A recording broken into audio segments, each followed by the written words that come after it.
Okay, so in this video, we're going to go over all of the different methods that we can use to monetize our music or around our music or utilizing our music as content or even our knowledge of creating it. So a lot of these concepts will involve you using your music and maybe building some content around it that leads back to it. So a really important thing is to think about when selling and promoting your music as a product.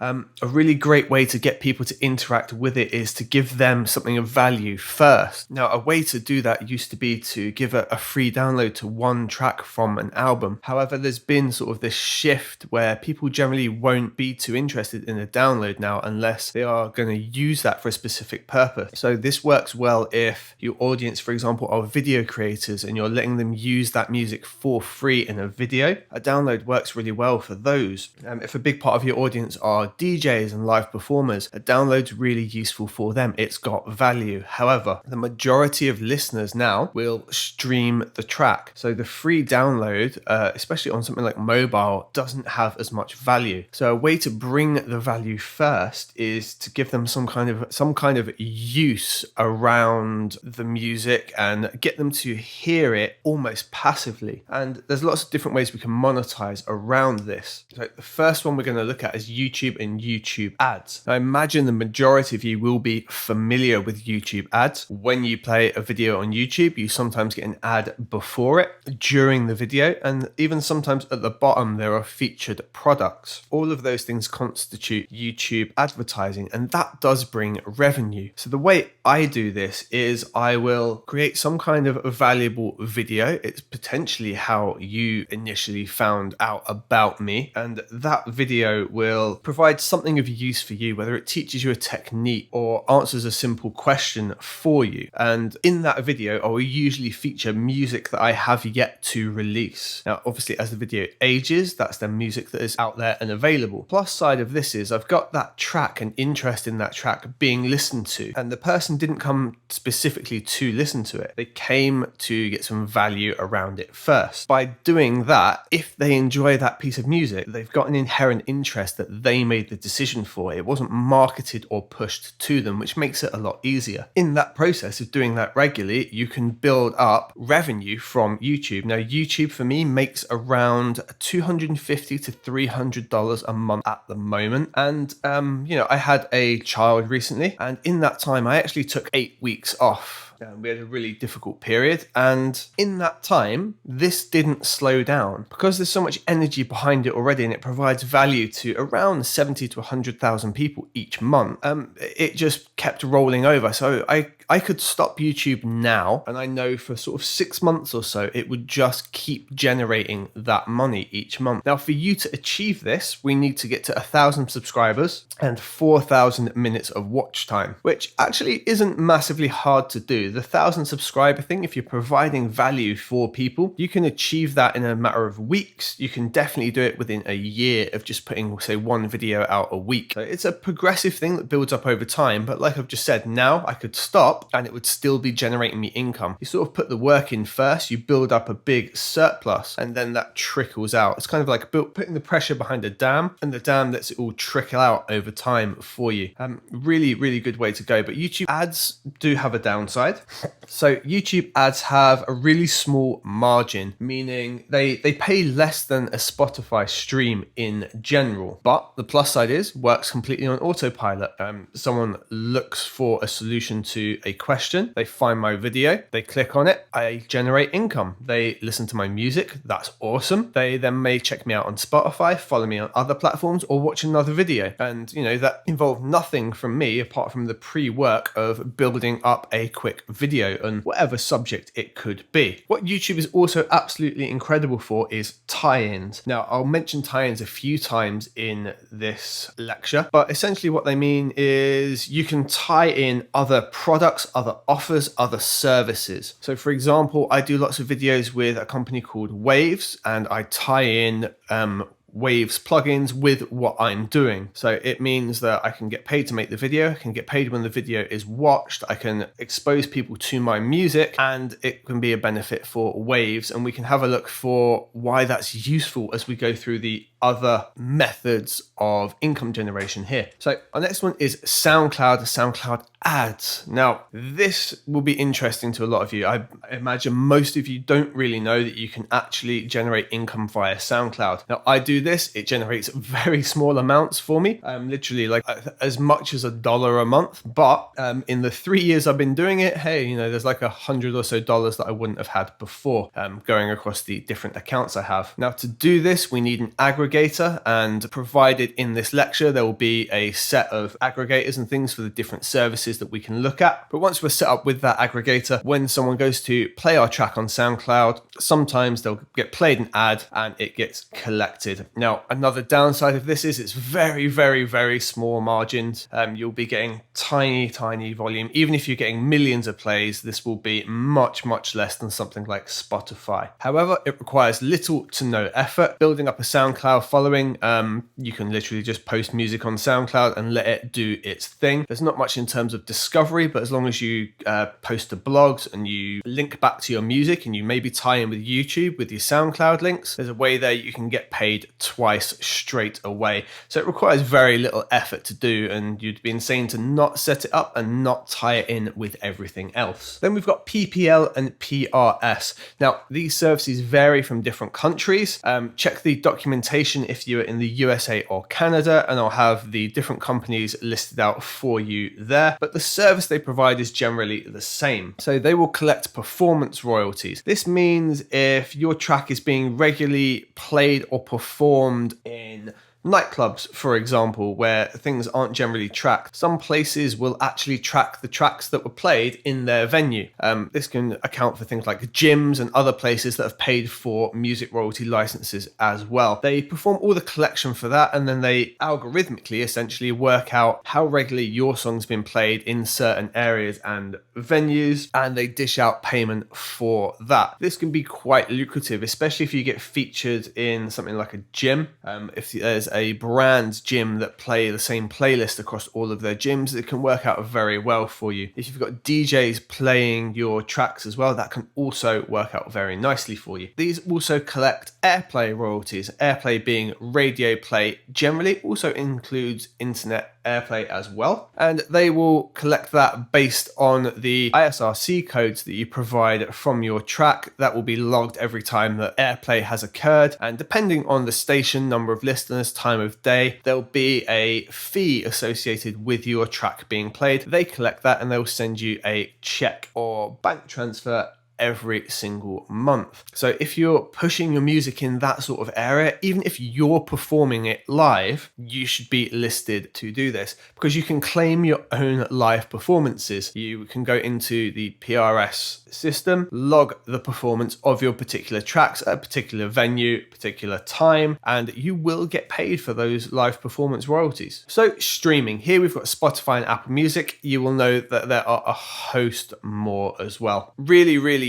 easy to get into, very low cost of entry for your fans, which is why this is really useful. So remember when we talked about tie-ins with YouTube and how I use my tracks that maybe haven't been released initially when the video goes out, but eventually they will be. I can just put a Spotify link in there. If you liked this part of the track, you can listen to the whole thing here. Low cost of entry for fans. In the case of Spotify, it's completely free. They can listen to that track in its entirety for zero cost whatsoever. And if they've already got a membership of some kind to say Apple Music or Spotify, which is only around $10 a month, it's a very low cost of entry, and it again costs them nothing to listen to that track that they enjoyed part of, that they already listened to. And again, it's a way that you can get paid again on the cycle. Once they've listened to you on the platform, it's likely that they're going to follow you and also become aware of any of your new releases, which is really useful. The reason you should be on streaming platforms is the gigantic number of people. This is the majority way that music is consumed in 2019. There's no argument. This is how music is consumed now. Now, the downside is the low payout per plays. However, it is considerably higher at the minute than YouTube or SoundCloud or some of the other methods out there. And to be honest, through streaming alone, I generate between $100 to $250 per month. Now, it works on a 90-day cycle. So I can see towards the end of last year now, and it went pretty well, to be honest. I think my last payout was $200. So when we tie that in with YouTube, and that YouTube brings me a lot of that traffic, there is around $500 a month there from YouTube and Spotify and Apple Music without me actually really doing any promotion. It's all the cycle working on autopilot. We can bring in the extra $2 to $3 or so from SoundCloud, and then any PRS and PPL as well. And it starts to build up quite a lot, right? How everything sort of ties in together. Next way we can do it is download sales. Now, there's a few ways to do this. We can again use an aggregator to get on stores like Beatport and iTunes, and we get a much better payout for this. If I sell a track on iTunes, I'll generally receive about 60 pence depending on the country it was sold in. For example, I have quite a few fans in the Netherlands. That pays out a little bit more. I have quite a few fans in Mexico, and that pays out quite a bit less, but it works out on average around 60 pence. Downside is currently this method is declining. As we talked about at the start, downloads are now no longer really the focus. People go for the streaming option instead, but this is really easy to do independently. So if you were to go to my website, which is www.warriorsound.co.uk/downloads, you will see that there is my music and music from artists I've produced available to be purchased directly from the site. Now, in that case, there is no cut from the aggregator. I receive the full amount, and I'm able to push those links as much as I want and bring people into my ecosystem on my website. Equally, we could use things like Bandcamp as well, which allow us to do the similar thing. The only downside to Bandcamp is they will keep a lot of the customer details, meaning that you can't reach out to your customers again in the future.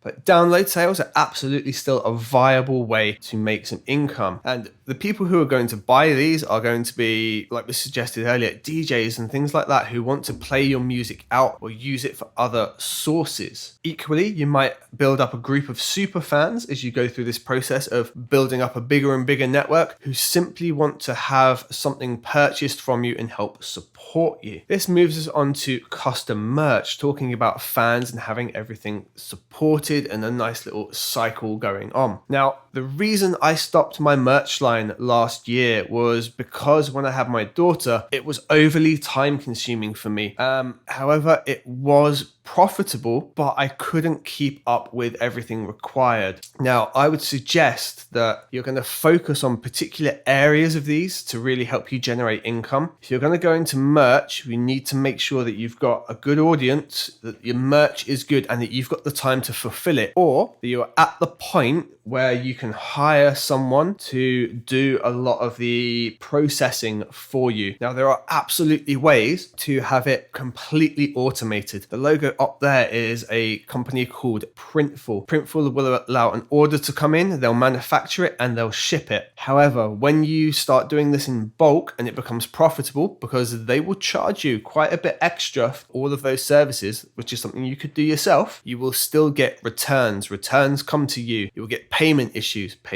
come to you.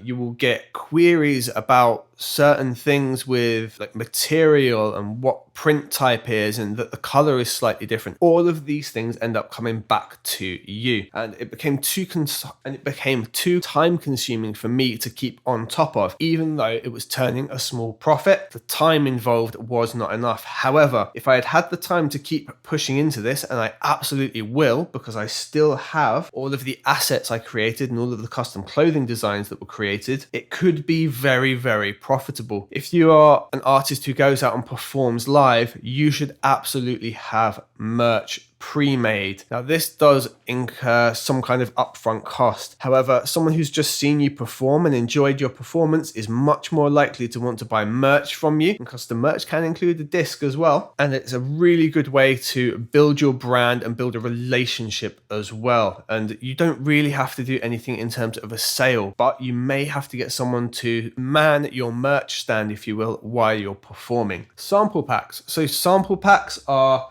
ever-growing thing in people who want to produce and create music. They want to be able to have the sounds of some of their favorite artists and create similar things to them. Remember, we were talking about the niches and micro niches? But if I've got a lot of drum and bass fans, and I know that a small percent of those are likely going to be also making music, that's how they got involved with me, I can provide a sample pack to them, which I already do. And again, you can go to warriorsound.co.uk and see those. And I can make these really easily. So if you've already got music made, it is as simple as going into your tracks and taking small sections. So in my case, I have a soulful drum and bass free pack that contains a lot of the breaks from some of my older releases, little loops of the bass lines, some of the impact sounds I made and recorded. This can be sold really simply, and you can do it yourself. So much like how I sell digital music, I can sell sample packs as well. So I do this a couple of ways. I have the warriorsound.co.uk website, which has a couple of sample packs on it. And I also have Warrior Sound Beats, which has different style of sample packs on it aimed at a different market. The other way we can do this is we can partner up with some other companies. I'll provide you in the document a list of companies that you could reach out to. For example, my friend Adam, aka Multiplier, he works with Loop Masters and Splice regularly, producing sample packs for them. They then take control of the releasing, distribution and sale, and he gets a cut back rather than doing the whole thing himself. This can really help on control and maintaining your own personal time, but still generating an income by using something that you've already created. Bit of a downside is there's lots of broad competition here. Just about every genre and style of music and sample pack is already created. But where this works is where you've built a real tight network of the people who enjoy your particular sound. They will be really interested in buying this, and anyone else who comes into your music ecosphere will also be really interested in this. That's where selling it yourself can be really useful. Equally, if you provide it on something like Splice, people can take just one individual sample from a pack and you're paid per sample downloaded. That can also work really well to break the competition cycle. Instrumentals, and by this I mean instrumental versions of your track. A plus side is they're really easy to add to your portfolio of music. Something that I will often do is release a full track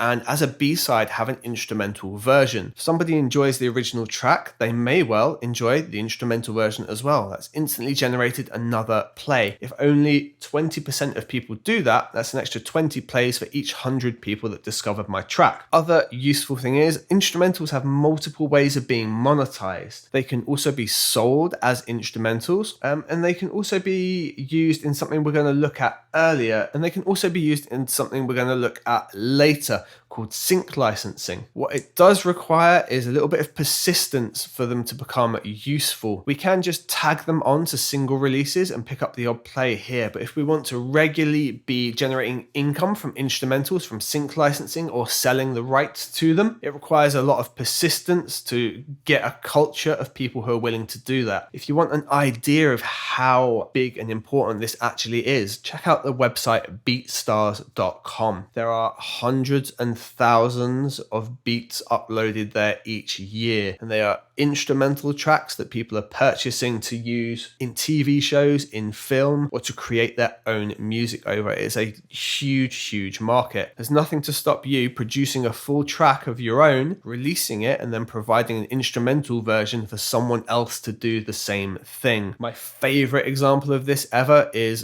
Dr. Dre, and years ago, Sean Paul and Blue Cantrell released a new #1 hit over the same beat that Dr. Dre produced and used on 2001. So it's completely a viable option, and it happens regularly. So talking about sync licensing for instrumentals, what does sync licensing mean? Okay, so when music appears on TV, on adverts, that is a sync license. So what it essentially means is it's being synced to video and it requires a sync license. There are many companies that will do this for you, okay? Lots and lots of different networks, companies, advert providers use different sync libraries. Appearing on one may help you reach, say, BBC in the UK, but no one else. So it's great to appear on as many as possible. It does require some research for you in what's best. Another really great way to get sync licenses is to be very interested in the people who may benefit or need your style of music. If you're aware that there's a particular show that uses your type of music, if you happen to see that Season 3 is being filmed right now, you need to try and reach out to the sound designer for that and or his team and see if you can get your sync licensing going in that. Now, throughout the course, we'll go a little bit deeper into this so you can look at the different areas and different ways to do it. Again, with the document, I'll provide you a couple of places that you can look at sync licensing and getting your music in there. Now, amazing potential. It's got great potential for long-term income. If you think that the guys who did the theme tune for Big Bang Theory, every single time that is played, they get paid, and it is played around the planet 24/7 for the last 10 years. But the risk is when they initially did that, it might have gone nowhere. So it has potential for incredible long-term income, but it also has the potential to flop. It pays very, very well when it does pay. This one might seem obvious, but performances. So you can get paid to perform your music. As you build an audience, venues will actually be pretty happy for you to come and perform your music because you're likely going to bring some of that audience in with you. Now, some downsides, it's not suitable for everyone. For example, myself, I haven't done a live performance since I think 2015.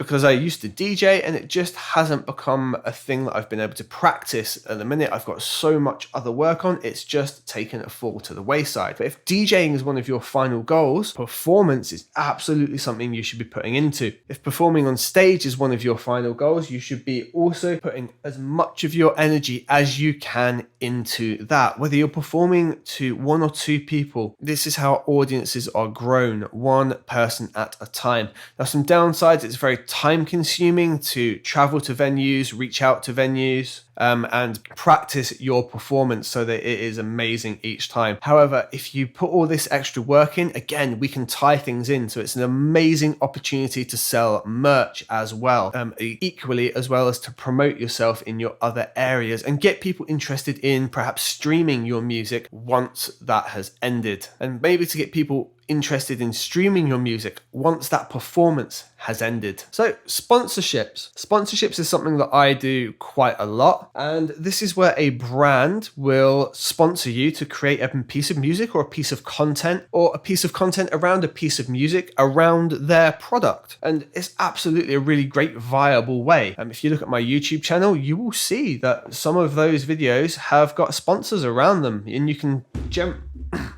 generally tell which ones that has been. I do not sell my opinion. You could if you wanted to, but it's just not something that I'm willing to do. So I get many offers where I will turn it down because I don't feel that, in my case, I do a lot of digital audio plugins. I don't feel that they are great. And sometimes if they persist, I will just simply give a negative review and opinion on that.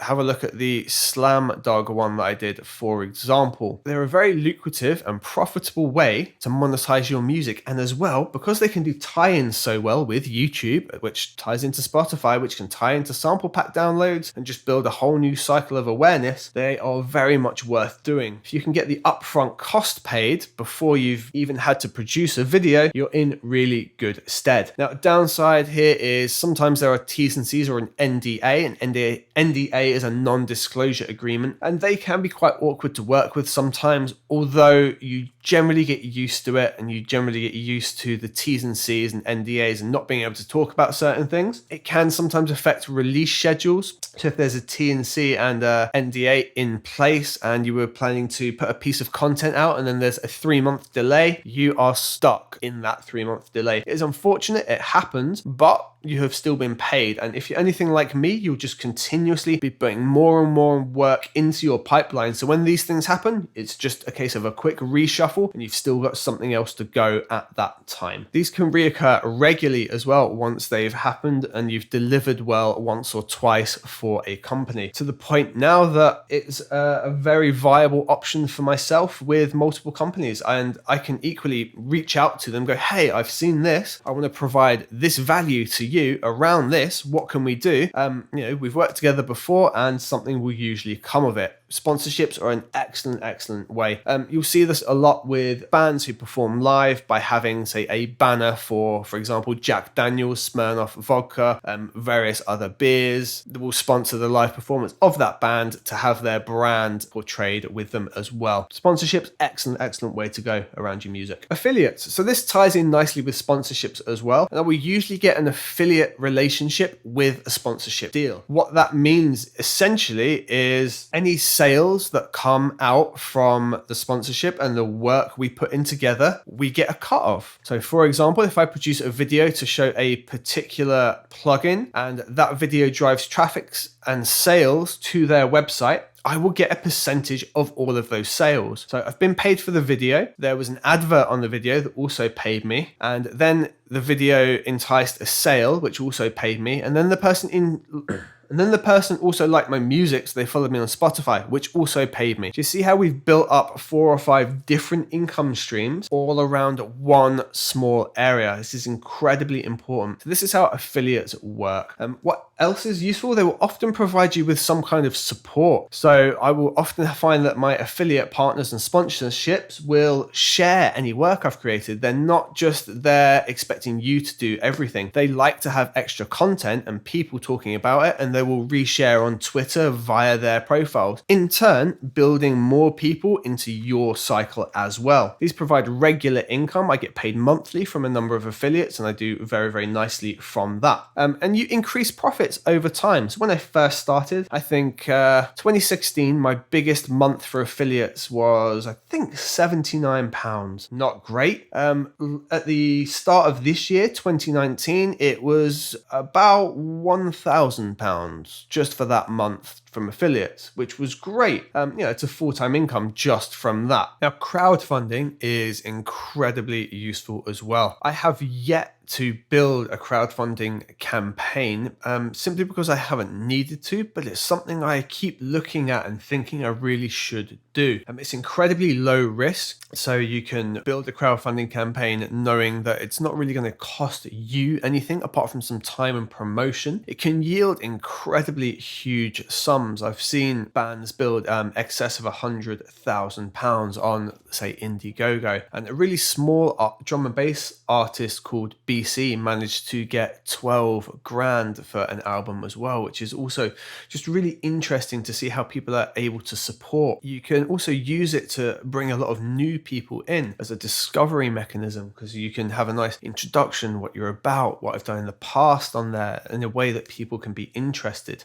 And the downside is more fail than succeed, but there's absolutely no reason that you shouldn't try. It's absolutely a way that you can get something funded before you go and create it, which is a really important thing. I do essentially this, but via YouTube, and I make sure I get everything funded like in little chunks and my music's profitable before it goes out. This is an alternate way to do that, but you could absolutely do it in conjunction with. Later on in this course, I'm going to actually look at building my own, and we're going to go over how and why I've chosen a particular platform, and we're going to track it and see how it goes as well. Another way we can do this is freelancer sites. So here we're into utilizing your skills as a musician and maybe freelancing out some of those skills. What's really useful here when we use particular sites, something like Fiverr or Upwork, is they're going to send leads and work to you. You have to build out a nice page and portfolio and proof of concept, but they will provide you with people. And that's really useful because it takes advertising costs and sort of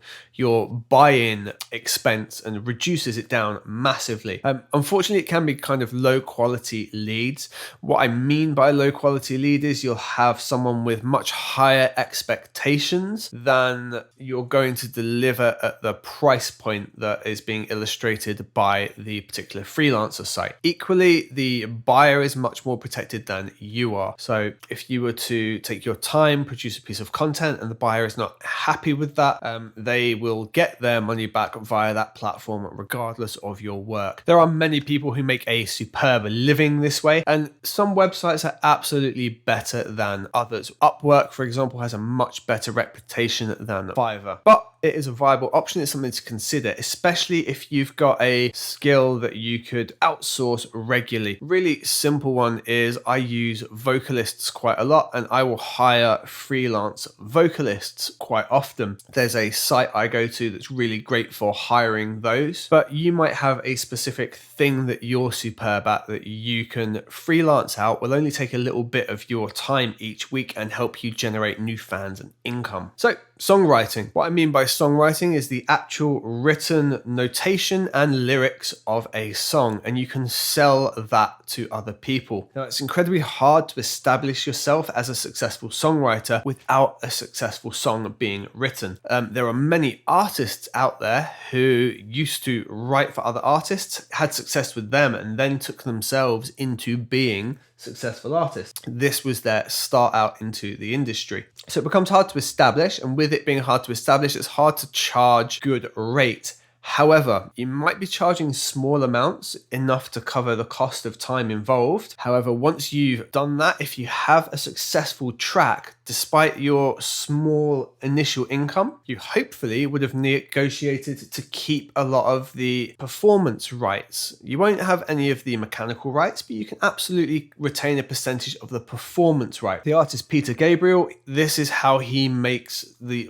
phenomenal amount of money he does, by writing really popular pop songs and then maintaining 50% of those rights. When the song blows up and gets into, say, in our case, the UK top 10, he makes 50% of that performance writer's income for something he wrote and charged for at the time. So if you're really good at songwriting, this is absolutely something you can do. And to rewind one step, there's no reason that you couldn't do this via a freelancer site if you don't have people to network with and sell to at this point. Equally, to get other people interested in your music, use your music as your portfolio. People who are interested in those particular types of songs and performance will likely have a similar taste in music. If they then enjoy your music, at the very least, if you don't get a songwriting contract out of them, you've gained a new fan. Ghost production, little something that I have dabbled in now and then when I've been asked.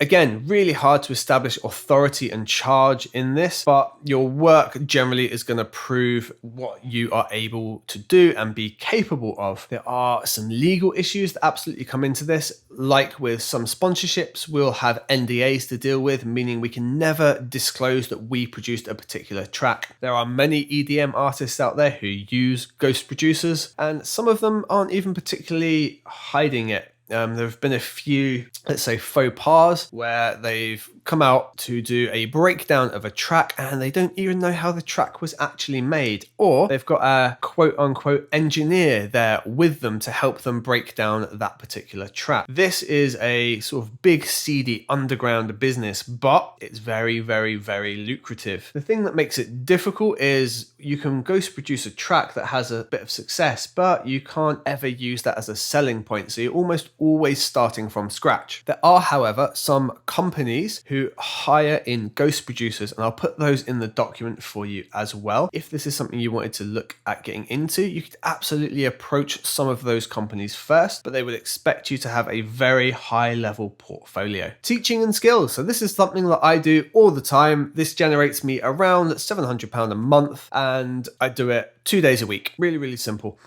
Cost of entry is basically zero because you're just reteaching skills that you already have. And it's pretty easy easy to source students. Anyone who's got an interest in the area of what you do is a potential client and student for you. You just need to approach them and talk to them. And to be honest, you can pick them up from Facebook, friends of friends, work colleagues, really, really simple. Once you've established yourself and you've got a couple of people happy with what you're doing and they're showing progress, it's regular income once you're established this way, and you can just be teaching on the regular as a little bit of side income. For example, I teach a lot of music production skill and techniques. If you can play guitar, you can teach guitar, piano, music theory, marketing, anything you like around what you know and do, and one of those skills that you need to build and develop to get to your final goal. We're at books and ebooks now. So writing, recording, editing, producing, putting out music, playing music, teaching, they're all incredibly useful skills, and you can put that information into a book, or if you want a zero upfront cost of entry, an ebook, and you can distribute an ebook yourself very, very easily via your own website, and it's not that difficult to get them onto things like Kindle either. And producing an actual physical book has a bit of upfront cost, and you will need to get a publisher involved more than likely. Even if you wish to self-publish, you'll probably be paying for that. But it's an incredible way to, one, sell something to people who are already interested in what you do and want to learn a bit more. Many people learn well by reading books. And this makes it an amazing lead generator as well, because if it's a subject that people are interested in and people enjoy and are reading your book, people who have never heard of you will pick up this book and will read it. You have more than likely picked up and read something from someone you didn't know at some point and become interested in them as a person, the other things they do, or even the music they produce. I think a really interesting case study of this at the moment is Curtis King. He's a relatively big YouTuber who's exploded, started a year or two before myself, but dwarfs me in terms of subscribers. And he went and released a book and ebook, and it sold incredibly well, but has also helped expand and build his brand, and it's done well enough that it's available in bookstores around the US. It's been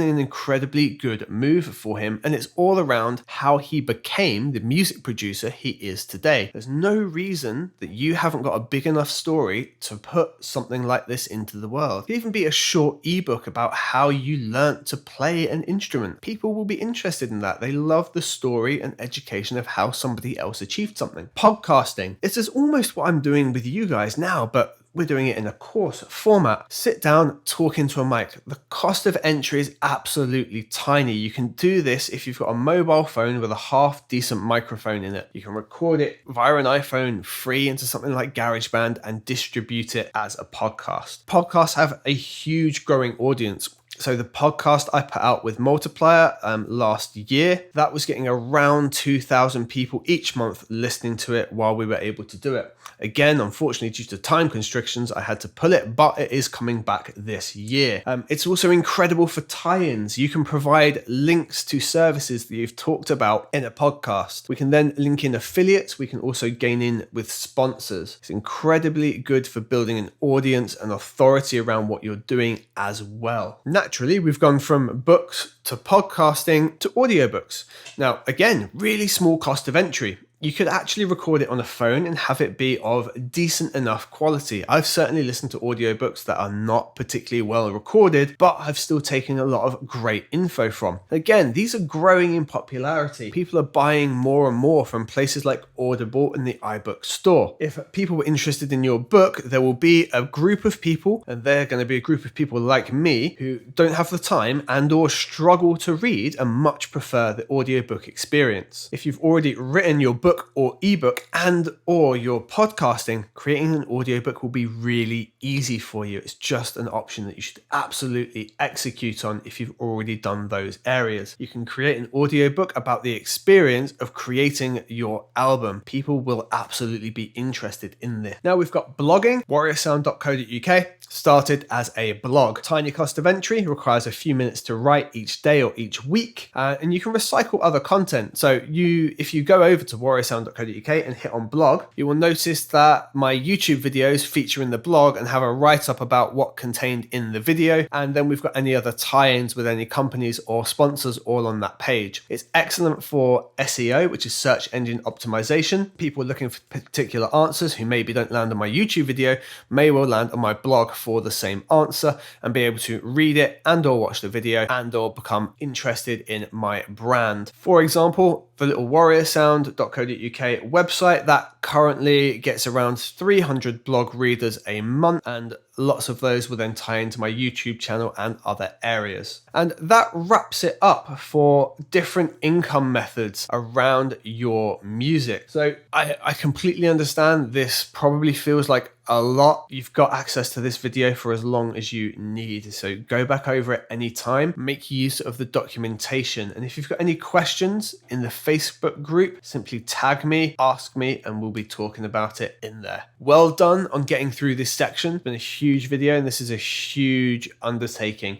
Well done on getting through it. And what I would suggest you do now is try and focus on one or two new areas that you think tie into you, your brand, your music and your content best, and look at developing into those. Make use of the resource document because there's lots of links and things in there that are going to help you get to where you want to be.